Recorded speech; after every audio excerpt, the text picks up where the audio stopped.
성경 말씀 골로새서 3장 22절에서 4장 1절까지 말씀을 봉독하겠습니다.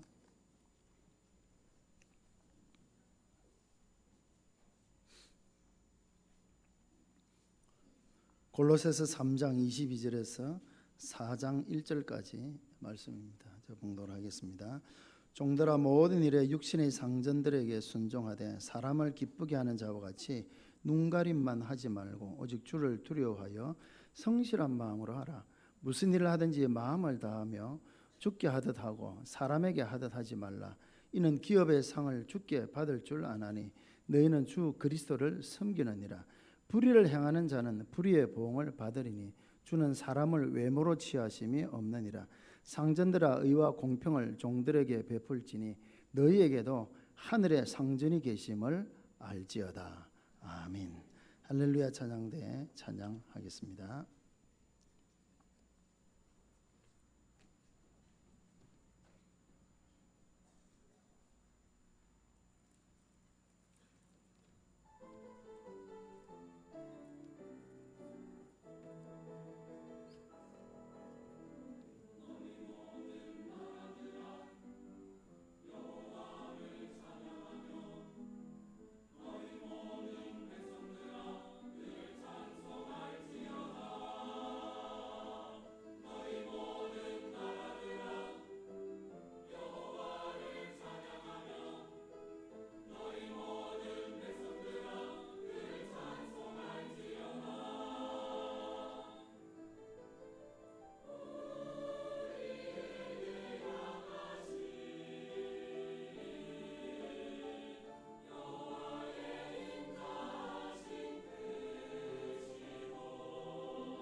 기도하겠습니다. 복된 주를 주시고 안식하며 예배할 수 있는 귀한 날 주신 하나님 감사합니다. 성도들이 드려드리는 찬양 가운데 영광 받으시고 또 합심하여 예배하는 이 한 시간 주께서 친히 말씀하여 주셔서 우리에게 깨닫게 하여 주시고 또 우리의 삶을 돌아보며 정말 하나님 기뻐하시는 삶이 무엇인지를 깨달아 이제 남은 때 하나님을 기쁘시게 하는 삶을 살아가는 그런 우리의 삶이 되게 하여 주옵소서. 예배로 하나님 앞에 영광 돌릴 뿐만 아니라 그래서 삶 속에서 하나님 기뻐하시는 삶으로 또 영광 돌릴 수 있는 우리 삶이 되게 하여 주옵소서. 이 시간 하나님 말씀을 전하고 들을 때 악한 마귀가 방해하지 못하도록 지켜주시기를 원합니다. 이 가운데 주께서 친히 함께 하셔서 전하는 자와 듣는 자가 오직 말씀에만 집중하며 또 전하는 자와 듣는 자가 함께 은혜 나누는 시간 되게 하여 주옵소서. 무엇보다 부족한 종을 세우셨사오니 붙들어 주시고 하나님의 말씀만 바르게 또 잘 전할 수 있도록 도와주옵소서. 예수님 이름으로 기도하옵나이다. 아멘. 우리를 그리스도인이라고 이렇게 부릅니다. 그리스도인이란 그 헬라 원문의 뜻을 살펴보면 그리스도께 속한 자다라는 그런 뜻입니다. 그러니까 그리스도의 것이다. 다시 말하면 그래서 우리의 소유는 주님이시다. 그래서 우리가 주님이라 그 주자는 술 주자도 아니요, 주식할 때 주자도 아니요, 임금 주자입니다. 어떤 분이 그랬다 그래요. 주 없이 살 수 없네 부르면서 병을 항상 들고 다니려 합니다. 그분은 병 없이는 살 수 없었던 모양입니다. 우리가 주님을 주님이라 부르는 것은 나의 주인이십니다라는 그런 뜻이거든요. 그래서 그리스도인이란 그리스도께 속한 사람, 그리스도의 것이다라는 그런 뜻을 가지고 있습니다. 또한 우리는 그리스도 안에서 새 생명 얻은 자라고 우리가 골로새 3장을 통해서 계속 생각을 해보고 있습니다. 그래서 우리는 죄에서 해방되고 새 생명 얻은 자가 되어졌습니다. 그래서 그리스도 안에서 새로운 생명을 부여받은 자입니다. 그래서 이제 그리스도인은 그 삶이 달라져야 된다라고 하는 것이죠. 그래서 다르게 살아야 되기 때문에 우리 이름을 성도라고 주셨다. 성도는 거룩한 무리, 거룩한 백성이라는 뜻인데 거룩이란 말은 결국 구별되었다, 다르다라는 그런 뜻을 가지고 있습니다. 우리가 8월 한 달 동안 이제 골로새 3장을 통하여서 이제 그리스도 안에서 새 사람 된 우리들, 구원받은 우리들의 삶의 목표와 또 덕목과 이런 것들을 우리가 통하여 우리가 생각을 해보았습니다. 말씀을 따라 살아야 되고 위의 것을 찾으며 지식에까지 가치관이 새로워져야 된다라는 것을 우리가 생각해 보았고, 구체적인 덕목으로서 사랑과 평강과 감사가 넘치는 삶을 살아야 된다라는 것을 생각해 보았습니다.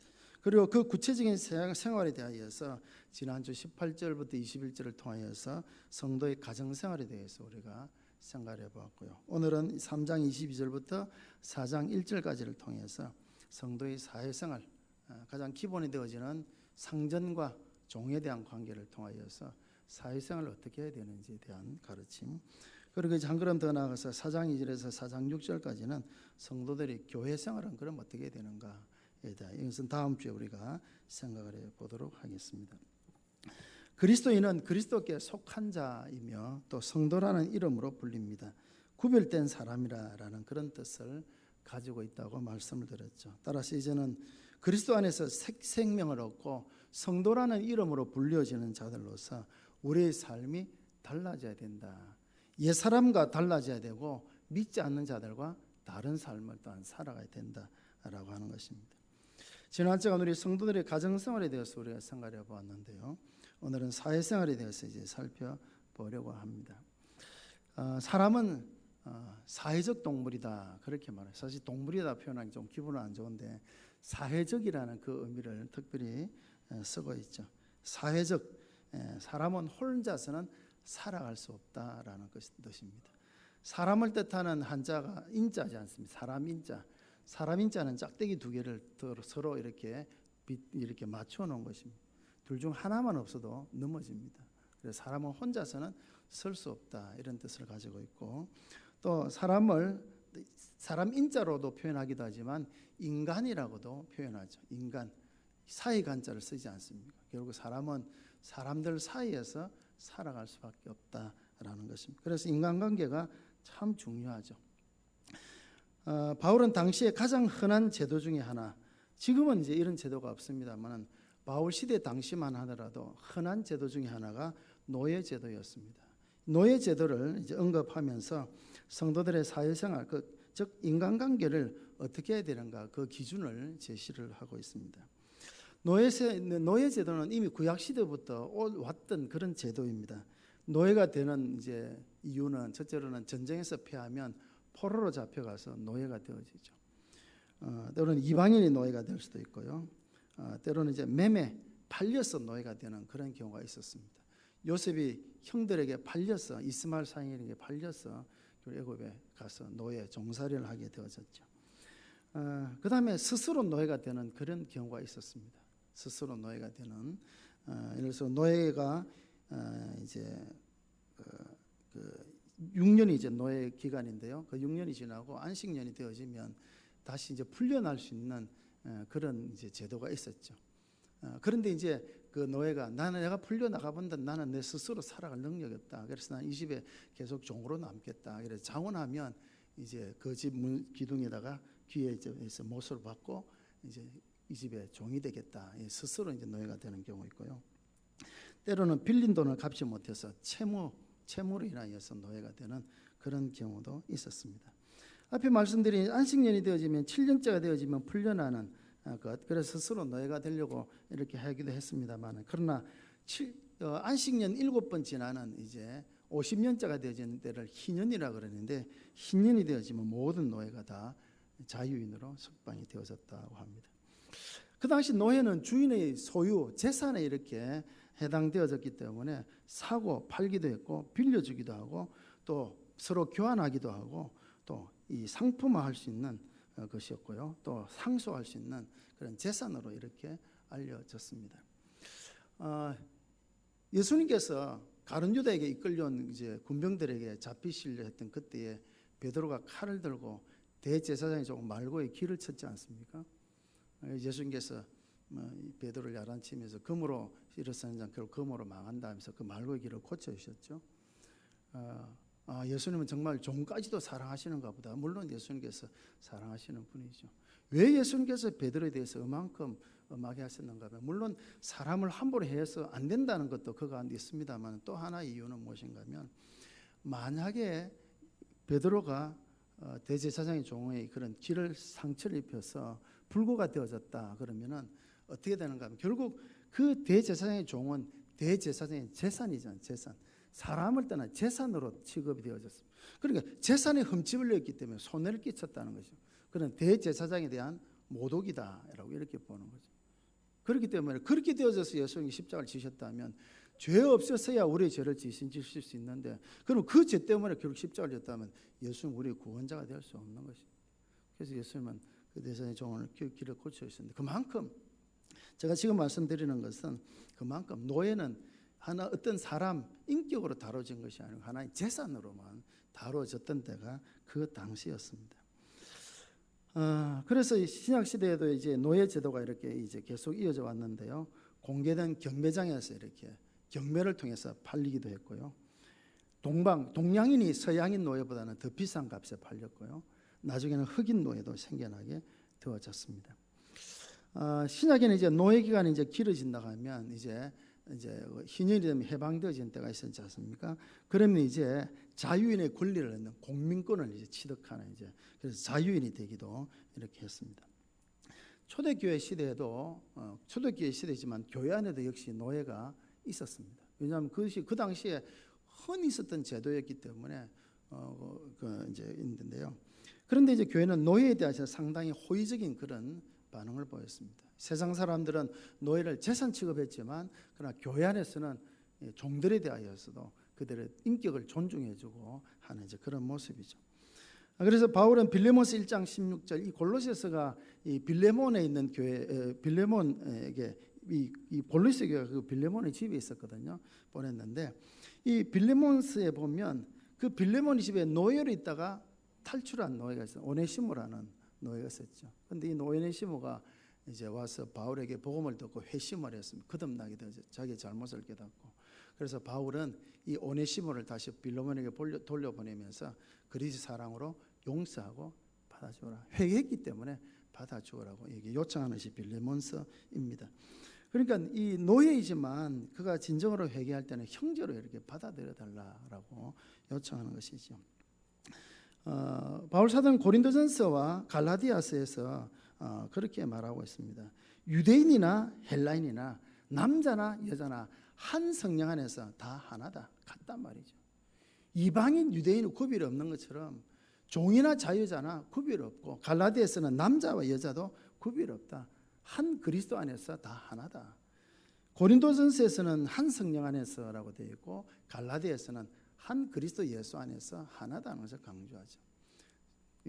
유대인이나 헬라인이나 남자나 여자나 종이나 자유인이나 다 하나다. 하나라는 말의 의미는 동등하다 이 말입니다. 같다라는 동등하다.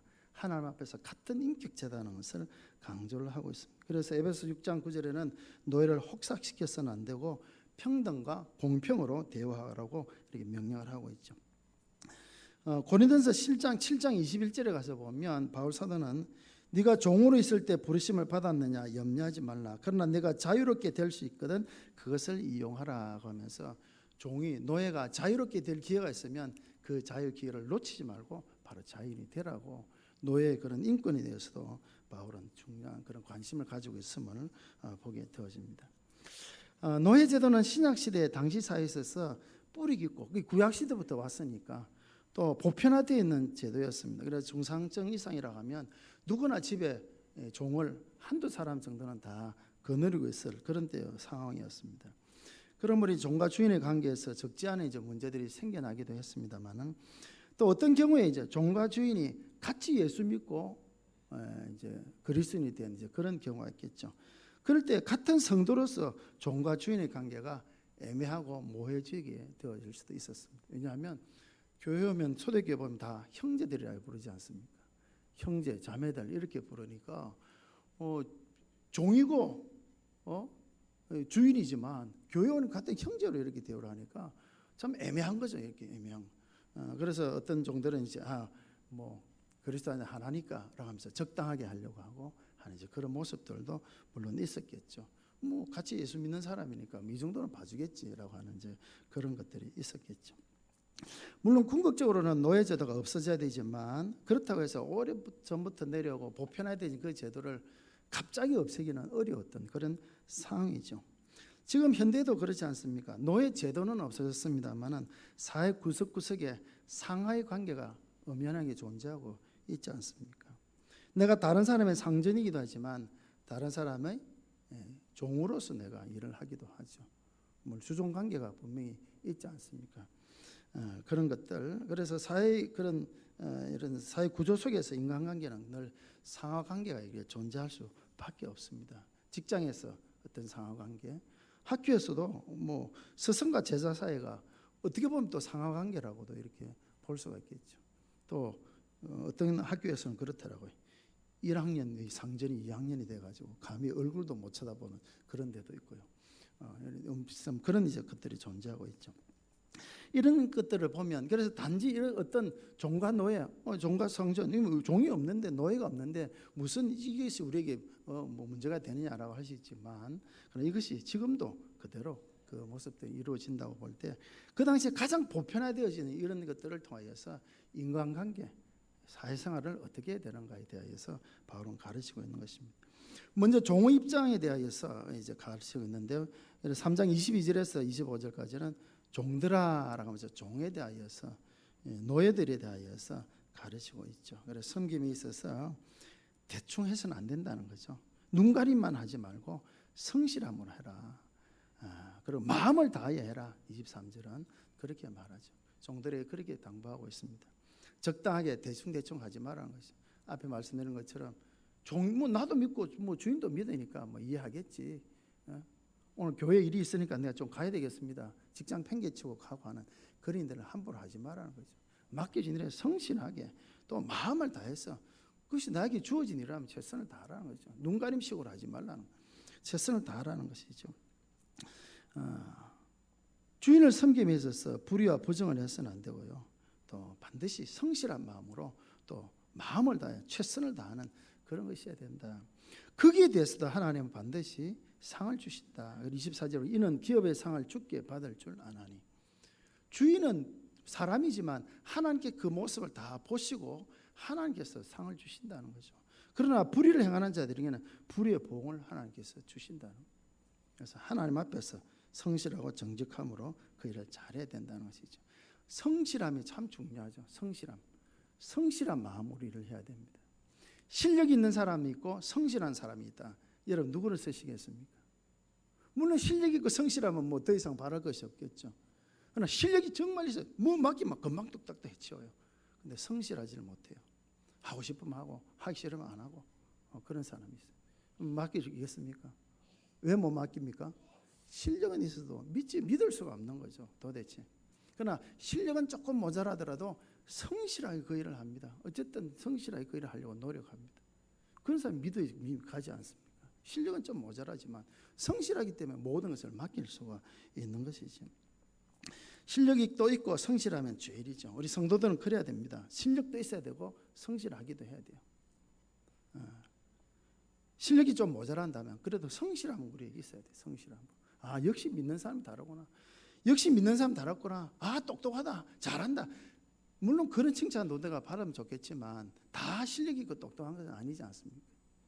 그러나 예수 믿는 사람은 성실하더라. 뭘 맡기나도 틀림이 없더라. 정말 최선을 다해 하더라. 이것만큼은 아, 정말 그리스도인이 다르다. 이런 모습이 보여져야 되는 것이죠. 그것이 바로 우리의 그런 일하는 자의 그런 모습이 되어야 되고요. 또 상전에 대하여서는 4장 1절에 한 절로 딱 이렇게 간단하게 하고 있습니다만은 의와 공평을 종들에게 베풀지니라. 너희에게도 하늘의 상전이 계실 줄 압니다. 의와 공평으로 종들을 대하라는 거예요. 의와 공평으로 대하라. 에베소서에는 에베소 6장 9절에 상전들아 위협을 거치라라고 했습니다. 우리 한글 개역 개정으로 번역되기 이전에 개역 한글에는 공갈을 거치라 이렇게 되어 있습니다. 그것이 이제 위협을 거치라로 바뀌었는데 어떤 것이 위협이겠습니까? 억압하고 억박지르고 횡포를 부리고 착취하고 이런 해서는 안 될 이런 것들이 바로 이 위협하는 것이 아니겠습니까? 한두 달 전에 그런 일이 있지 않습니까? 어느 지역인지 잘 모르겠는데 외국인 근로자가 일을 할 때 장갑을 좀 달라 그러니까 한 주인이 그랬습니까? 바로 막 때리고 막 밟으면서 어디 장갑을 달냐는 식으로 막 그런 일이 있어서는 안 되죠.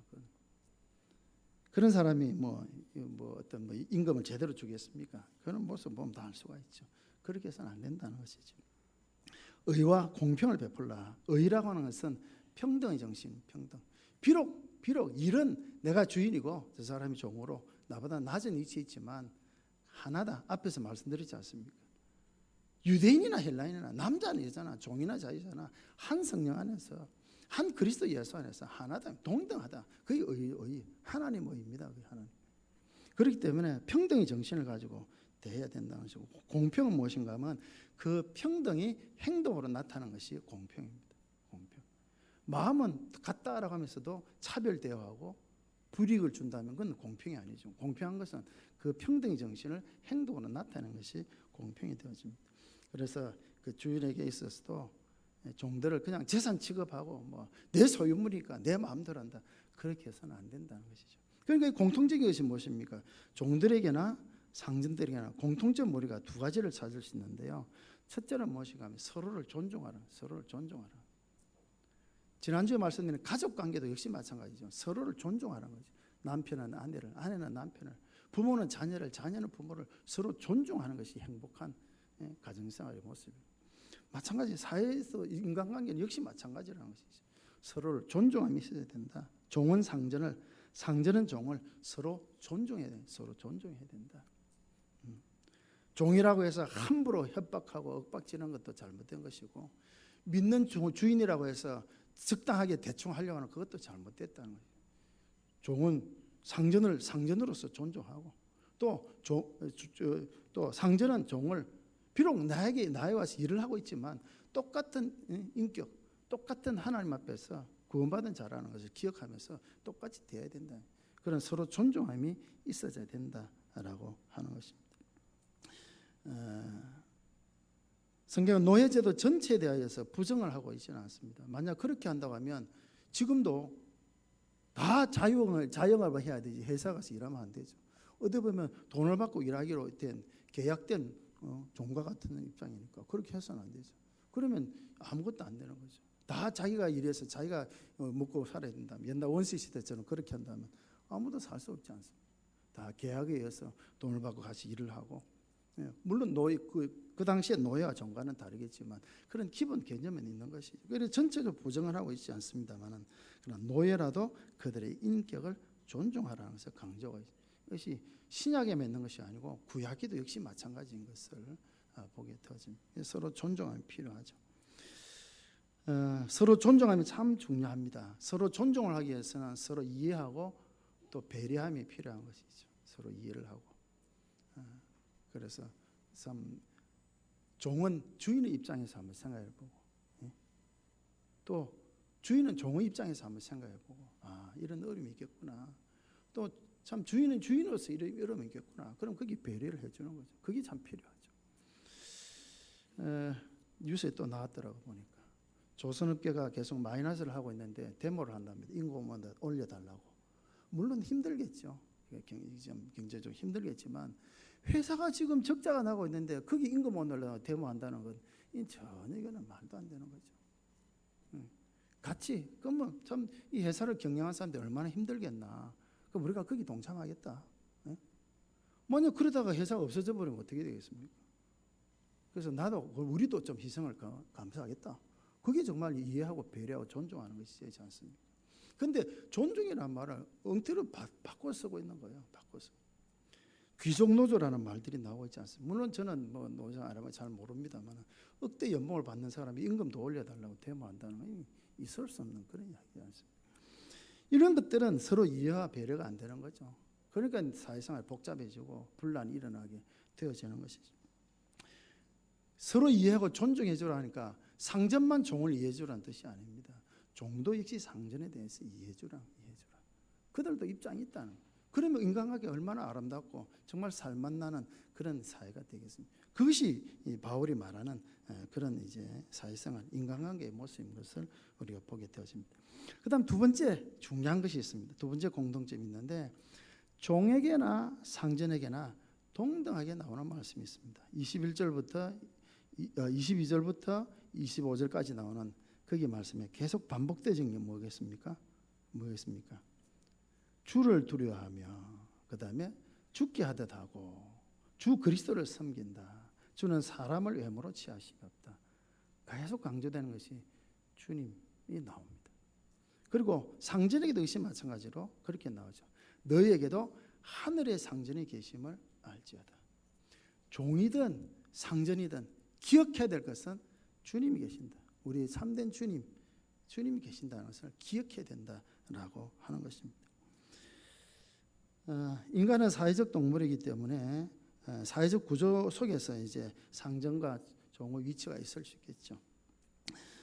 보통 사람은 그런 가운데 어떻게 하면 상전을 기쁘게 하고 상전의 마음에 들어서 출세할까 이렇게 생각을 하겠죠. 그거 잘하면 출세 잘합니다. 세상은 그렇게 되더라고요. 그러나 정직하게 하고 바르게 하면요, 우리 미움받고 쫓겨나는 그런 것들을 있죠. 불합리한 그런 사회입니다만은. 그러나 성경은 우리에게 그렇게 말씀합니다. 22절 말씀. 육신의 상전에 순종해라. 순종해야 되지만 사람만을 기쁘게 하는 자가 되어서는 안 된다. 주를 두려워하는 마음으로 성실하게 일해라. 사람의 이 비위만 맞춰주고 사람에게만 잘 보려고 하는 그것이 되어서는 안 된다라고 하는 것이죠. 되어서는 안 된다. 바울이 갈라디아 1장에 그렇게 말했지 않습니까? 내가 사람을 기쁘려 하나님을 기쁘시게 할까? 사람에게 좋게 할까? 내가 사람의 기쁨을 구하는 것이었다면 나는 그리스도의 종이 아니다. 우리 직장생활을 하다 보면 자칫 우리가 상전을 기쁘게 하기 위해서 그를 먼저 의식하면서 우리가 하기 쉬운데요. 성경 분명히 말씀합니다. 주를 두려워하는 마음으로 순종하고 주를 두려워하는 마음으로 성실하게 일하라 라는 것입니다. 왜? 유업의 상을 주께서 주실 것이다. 주께서 주실 것이다. 그것을 바라보면서 살아가라는 것이죠. 성실함으로 또 마음을 다해 일할 때 죽게 하듯 하고 주님 앞에서 주를 섬기는 마음으로 하라. 주님을 먼저 기억하라. 그렇게 말씀을 하고 있는 것이죠. 때로는 이제 너희 상사가 또 위에 있는 사람 믿는 사람일 경우도 있겠죠. 앞에서 말씀드린 것좀 잘해야 됩니다. 믿는 사람은 같은 신앙이라고 뭐 적당하게 뭐 봐주겠지 뭐 이렇게 그렇게 해서는 안 돼요. 잘해야 돼요. 다 잘. 믿지 않는 그럼 상전에게 어떻게 할까요? 안 믿으니까 대충 할까요? 대들고 막 이렇게 할까요? 어떻게 하면 되겠습니까? 더 잘해야 돼. 더 잘해야 돼. 왜? 바울 사도가 우리는 그리스도의 편지라는 표현을 쓰고 있지 않습니까? 편지를 읽어보면 편지를 보낸 사람의 뜻을 알거든요. 우리는 그리스도의 편지입니다. 세상 사람은 그리스도를 알지 못하지만 우리를 보면서 예수님을 생각합니다. 우리의 삶이 예수님을 보여주는 거예요. 믿지 않는 사람이라고 해서 저 믿지 않는 저 사람 기업은 망해야 돼 이런 식으로 그렇게 안 돼. 더 성실한 마음, 그러면은 그들의 마음에 감동이 되는 거죠. 앞에 서두에 말하는 거, 야 역시 믿는 사람이 다르구나. 정말 성실하게 일 잘하구나. 그 가운데 그리스도가 영광을 받으시는 거죠. 그러면 비록 악한 자를 할지라도 너희 착한 행실을 보면서 하나님께 영광 돌리고 주께로 돌아올 수 있는 것이죠. 아이고 믿는 사람이나 안 믿는 사람이나 똑같네. 믿는다 하더만 더 요령 부리고 맨날 교회 갔다 핑계 대고 뭐 한다고 가고 뭐 아이고 그러면 오히려 덕이 안 되는 거죠. 성실한 마음으로 할 때에 이렇게 특별히 믿지 않는 상전이 있을 때 우리가 더 잘해야 될 이유가 거기 있다는 것이죠. 마찬가지입니다. 상전들도 하인을 대할 때 역시 내가 비록 어떤 경제적인 어떤 사슬 속에서 내가 상전이 되어져 있지만 나에게도 주님이 계신다는 것을 기억하면서 살아요. 그래서 하인을 대하듯이 해야 되고 나의 주님만 되시는 것이 아니라 저 사람의 주님도 되시고 나를 위해서 십자가에 죽으실 뿐만 아니라 저 사람의 죄를 위해서 예수님은 죽으셨다는 것을 기억하면 함부로 대할 수가 없다라는 것이죠. 그래서 참 중요하죠. 그래서 종이든 상전이든 먼저 기억해야 될 것은 내가 그래도 상전인데 아이고 나는 종인데 그게 아니고 먼저 주님을 먼저 기억하는 그런 삶이 있어야 된다라고 하는 것이죠. 그 속에서 성실한 마음으로 그 속에서 마음 다해 그 속에서 의와 공평으로 서로를 대함이 있어야 된다라고 하는 것입니다. 다니엘 우리가 잘 알죠. 다니엘과 요셉은 제가 설교할 때마다 자주 들기 때문에 여러분 너무나 잘 아시는 줄 압니다. 다니엘 보십시오. 다니엘이 이제 바벨론의 포로로 잡혀가서 하나님 은혜로 그 바벨론 큰 나라의 총리가 되어졌죠. 근데 나라가 바뀌었습니다. 바벨론은 무너지고 메데라는 나라가 나라를 이어받았죠. 나라가 바뀌었습니다. 같은 나라에서 정권이 바뀐 것이 아니고 나라가 바뀌었는데 다니엘은 여전히 총리 자리에 있습니다. 그만큼 신임을 받았다는 거예요. 신임을 받았다. 그래서 다니엘을 시기했던 사람들이 다니엘을 이제 모함하기 위해서 꼬투리를 잡으려고 아무리 살펴보지만 모르겠습니다. 요즘 같으면 CCTV 달고 도청기 달고 뭐 차량 추적기 달고 뭐 온갖 짓을 다 했겠죠. 그러나 찾을 빌미가 하나도 없어요. 빌미가 꼬투리가 없는 꼬투리가. 그 말은 무슨 말입니까? 그만큼 성실하게 마음 다해서 일했다는 꼬투리 잡을 것이 하나도 없다. 하나도 없다. 결국에는 뭐로 꼬투리를 잡습니까? 저 다니엘이 섬기는 하나님 기도하는 것. 저것밖에는 없겠다. 그래서 다리오 왕 메데 나라의 왕이 다리오였는데 다리오를 부추기지 않습니까? 왕이야. 왕을 치게 세웁니다. 왕이 막 비행기 타고 올라가죠. 그러면서 이제부터 열흘 한 달이죠. 정해진 기간 동안 왕의 다른 어떤 신에게 기도하거나 구하면 사자굴에 던져 놓도록 합시다. 왕이 들어보니까 너무 기분이 좋거든요. 그래서 도장을 딱 찍어줘 버렸죠. 근데 다니엘은 그것을 다 알았지만 하루 3번 자기가 늘 하던 대로 예루살렘을 향하여 열린 창문 문을 꼭꼭 걸어 잠그고 아이고 사람들이 보면 어떻게 들으면 어떻게 잠그고 열린 창문 다 열어놓고 그대로 하던 대로 하나님 앞에 기도하지 않습니다. 왕에게 인정받고 더 이 자리를 유지하기 위해서는 아이고 한 달만 어떻게 해보지 뭐. 어떤 분 그런 분이 있다 하더라고요. 식사 시간이 되면 화장실을 먼저 간대요. 왜냐하면 화장실에서 기도하고 오려고. 기도 안 하고 먹기에는 너무 좀 그렇고 또 사람들 앞에서 기도하려니까 또 좀 그렇고 해서 화장실에 가서 혼자 기도하고 와서 먹는데요. 그게 뭐 어떤지는 잘 모르겠습니다. 그게 뭐 오는지 안 오는지 잘 모르겠습니다만은 그런 다니엘은 어떻게 합니까? 사람에게 보려고 아닙니다. 왕에게 잘 보려고 아니고 지금까지 내가 쌓아올린 이것이 하루아침에 내가 무너지면 어떻게 할까? 사자굴에 던지는 거 뻔히 알면서도 다니엘이 여전히 하나님 앞에 기도하고 하지 않습니까? 먼저 하나님을 기억한 것이죠. 물론 그 다니엘의 모함을 받고 결국 이제 그 모함 받은 다니엘이 사자굴에 던져내시죠. 그때 보면 다니엘 6장 14절 보면 중요한 말씀이 나옵니다. 그 다리오 왕이 이제 비록 찍었지만 왕이 마지막 그럼 넣으라 하고 판결이 내려야 사자굴에 던져 넣을 수 있는데 모함하던 자들이 와서 아침부터 막 계속 쪼옵니다. 계속 다니엘이 이랬습니다. 왕이 조세 도장 찍어놓고도 왜 머뭇거립니까 하면서 계속 쪼오는 거예요. 계속 쪼. 다리오 왕은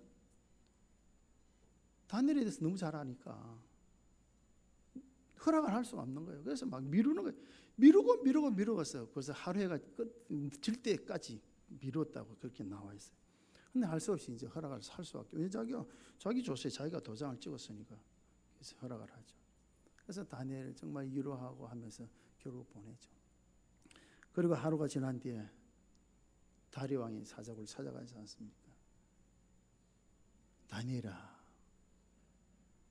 이제 아마 다리는 뭐 믿음이 있어서 그런지 모르지만 참 다니엘은 너무 아끼고 사랑하는 마음으로 다니엘을 찾죠. 근데 깜짝 놀라게 예, 내가 여기 있습니다. 하나님 나를 지켜줬습니다. 다니엘을 올리죠. 그리고 그 모함했던 자들을 다 넣어서 죽게 만들지 않습니까? 그 이후에 다리오 왕이 그렇게 말합니다. 다니엘의 하나님을 두려워하라. 그리고 다시 조서를 내리면서 다니엘의 하나님에 대해서 섬기라고 그렇게 조서를 각 그 나라에 다 내리는 것을 보게 되어지죠. 다니엘이 이랬습니다. 정말 성실한 마음으로 정말 마음을 다해서 자기의 주어진 일에 최선을 다했습니다. 모르겠습니다. 요즘 같은 논리에 하면 다니엘은 매국노라고 할 수도 있겠죠. 왜? 바벨론 메대는 이스라엘을 포로로 잡아간 압제 나라인데 그 압제 나라에서 고위공직을 차지하고 있었으니까 요즘 세상에 떠도는 논리를 말하면 매국노죠. 매국노. 그러나 그렇지 않습니다. 하나님께서 다니엘을 쓰셔서 이스라엘 백성을 지키시기 위해서 다니엘을 세우신 것이죠. 어쨌든 그 가운데서도 다니엘은 성실하게 자기가 맡기시들 할 뿐만 아니라 하나님을 먼저 생각하면서 믿음으로 살았을 때 하나님께서 그 다니엘을 기뻐하시고 또 함께 하셨던 것을 우리가 보게 되어집니다. 그것이 우리의 모습, 이 사회생활에서 우리가 가져야 될 삶의 모습이다라는 것이죠. 요셉도 역시 마찬가지입니다. 그가 주어진 삶속에 얼마나 성실하게 살았습니까? 종으로 팔려왔습니다. 노예 생활을 했습니다. 얼마나 성실했으면 아직도 미혼인 30도 되지 않는 이 청년에게 자기 집안의 모든 일을 맡길 그런 정도로 보디발이 신뢰할 정도로 그만큼 성실하게 한 것이죠. 요셉도 역시 마찬가지로 하나님 앞에서 하나님 먼저 생각하면서 나는 하나님 앞에서 죄를 지어서 없다. 보통 사람 같으면 그렇게 하지 않겠습니까? 나는 이렇게 살아가는데 왜 내가 노예 생활을 해야 되는가? 나는 하나님 앞에 잘못한 것도 없는데 왜 이렇게 사는? 하나님을 불평하고 원망할 수 있는 상황 속에서도 하나님을 먼저 생각하면서 주어진 삶에 성실하게 하죠. 하나님 앞에 나는 죄를 지을 수 없다. 하나님 그 다니엘을 애굽의 총리로 세우시지 않습니까? 우리가 인간관계 속에서 이 두 가지를 기억해야 돼. 서로 존중해야 될 것과 먼저 하나님을 기억해야 된다는 것. 그것이 바로 오늘 이 바울이 우리에게 주는 그런 말씀인 것입니다. 전북 김제에 가면 금산교회라는 교회가 있습니다. 금산교회 별명이 있는데요. 기역자교회라는 별명을 가지고 있습니다. 혹시 사진에 기역자교회 보신 적 있습니까? 기역자교회. 그 교회 건물 기역자로 딱 되어 있습니다. 출입구가 2개 있고 강단은 그 가운데 이렇게 있죠.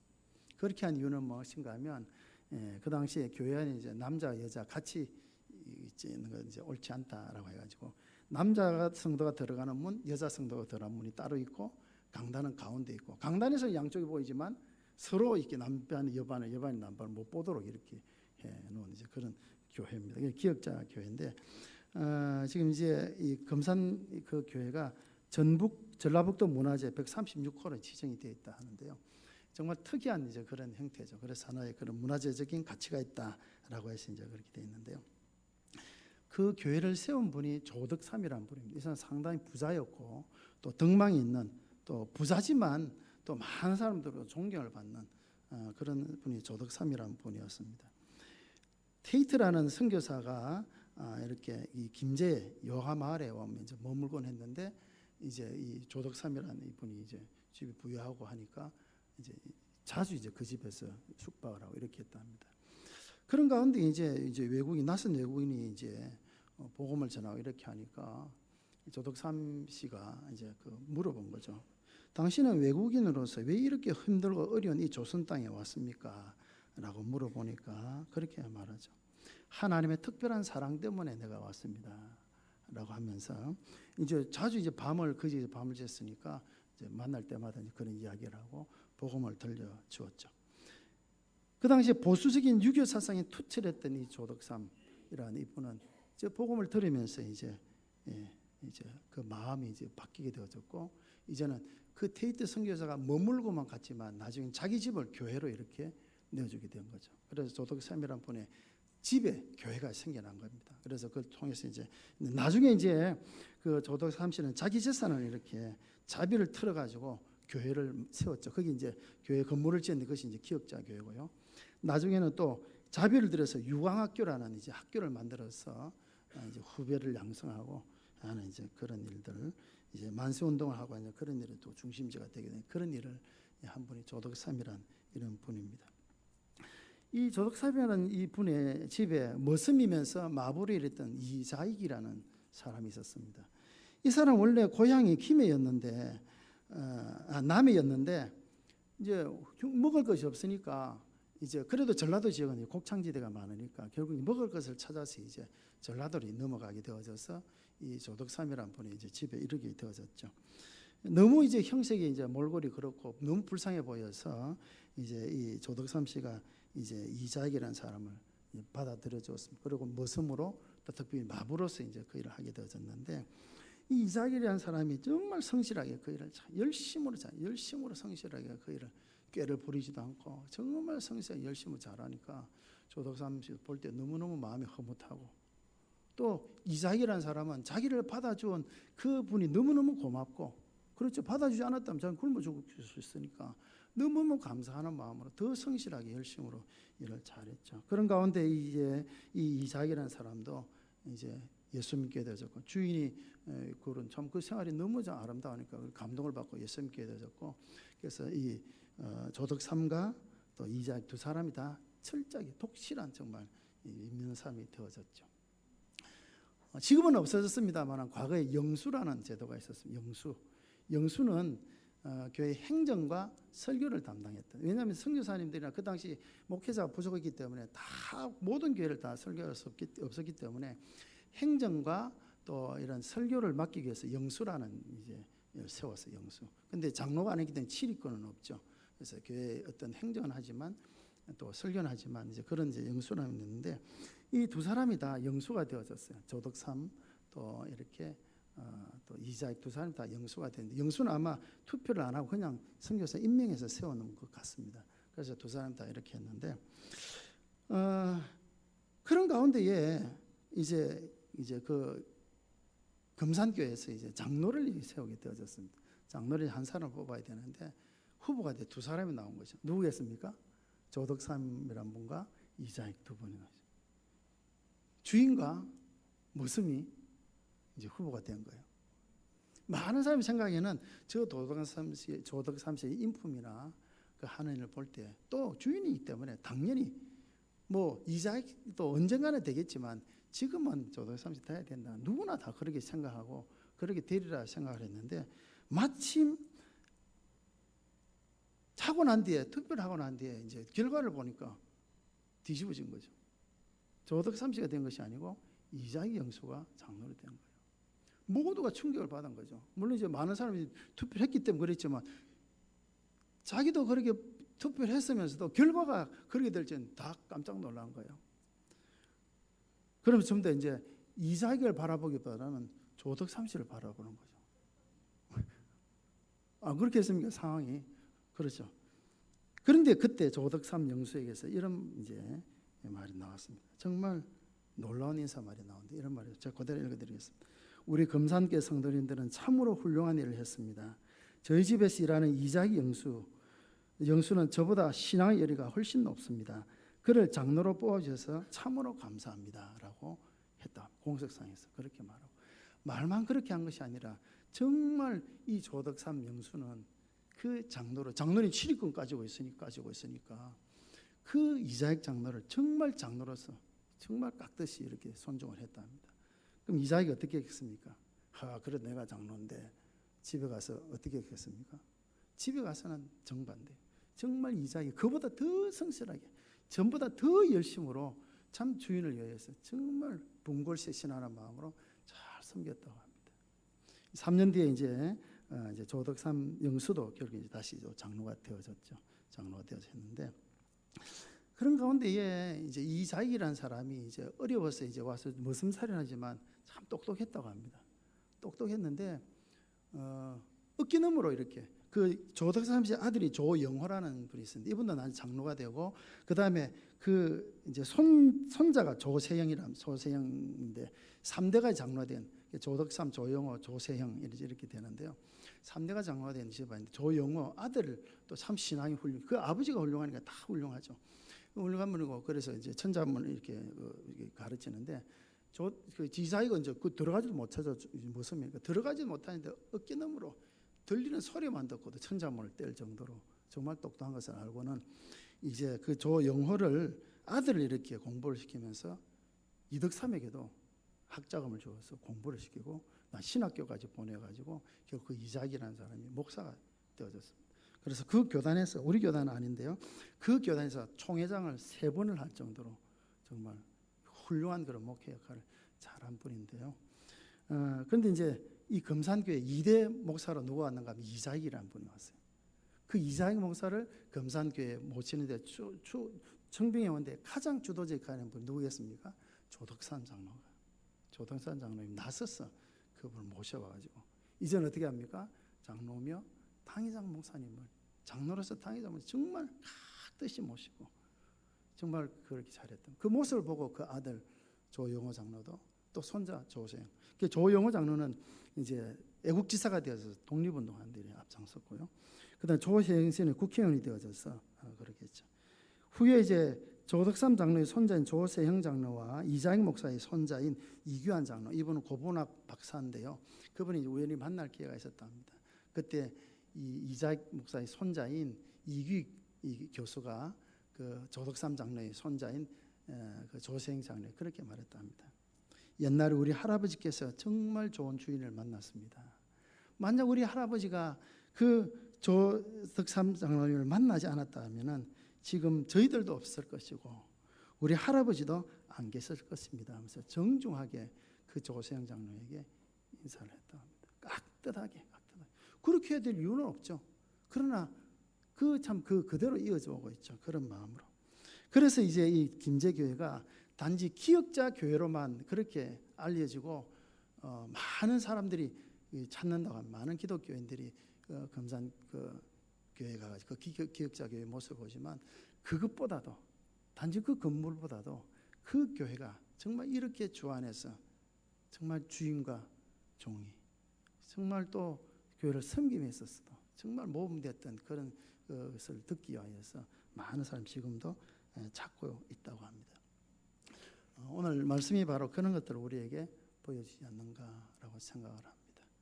그리스도인은 달라야 됩니다. 달라야 됩니다. 우리는 성도로서 구별된 삶을 살아야 됩니다. 2가지입니다. 서로를 존중하며 서로를 존중하며 서로를 존중하며 또 하나는 무엇입니까? 주님을 먼저 기억하고 그죠? 이 2가지를 기억하고 하는 것이 우리 인간관계의 핵심이다라는 것을 우리가 생각하면서 이런 아름다운 모습을 통하여서 정말 하나님을 기쁘시게 하며 하나님의 영광을 드러내며 살아가는 그런 저와 여러분들이 다 되시기를 바랍니다. 우리 찬송을 같이 부르겠습니다. 사실 복음